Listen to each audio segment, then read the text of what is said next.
गुरु जी दर्शन कब देते हैं, इसका उत्तर बहुत गहरा है। गुरु के दर्शन किसी एक दिन या घड़ी पर नहीं मिलते, बल्कि साधक की अंदरूनी तैयारी पर निर्भर होते हैं। जब मन की बेचैनी कम होने लगती है और भीतर का तूफान शांत होता है, तब गुरु कृपा का पहला अनुभव मिलता है।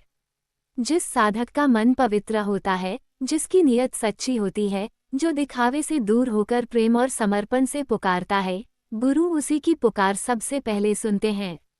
गुरु का काम बाहर से आकर चमत्कार दिखाना नहीं, बल्कि भीतर बैठकर साधक की अंधेरी गलियों में दीपक जलाना होता है। गुरु के दर्शन तब होने लगते हैं जब साधक का मैं छोटा होने लगता है। जब उसके भीतर अहंकार, क्रोध, कामना और द्वेष का बोझ हल्का होने लगता है। जैसे बारिश के बाद आसमान साफ हो जाता है, वैसे ही मन की धूल हटते ही गुरु का प्रकाश सहज दिखने लगता है। गुरु कभी कहीं जाते नहीं, वे तो हर पल साथ होते हैं। बस साधक का मन पर्दा डाल देता है। जैसे ही यह पर्दा उठता है, साधक पाता है कि गुरु तो उसी के भीतर बैठे थे, उसी को राह दिखा रहे थे, उसी की हर सांस में अपनी कृपा भर रहे थे। कई बार गुरु अपने आप संकेत देते हैं, कभी स्वप्न में आकर, कभी किसी सुगंध, किसी आवाज, किसी शांति के क्षण में।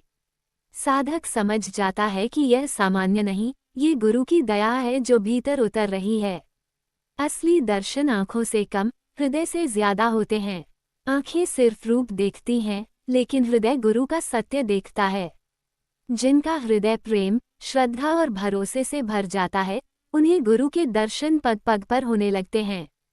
साधना का सबसे ऊंचा चरण वह है जब साधक को हर दिशा में गुरु ही गुरु दिखने लगते हैं, हवा में, धूप में, पेड़ों में, अपने कामों में, अपने कर्मों में, और सबसे ज्यादा अपने मन के भीतर। यह अवस्था अचानक नहीं आती। ये सत्संग, नाम सुमिरन, सेवा और गुरु की वाणी पर अटल विश्वास से आती है। जब साधक इन चारों को जीवन में उतार लेता है, दर्शन अपने आप प्रकट हो जाते हैं।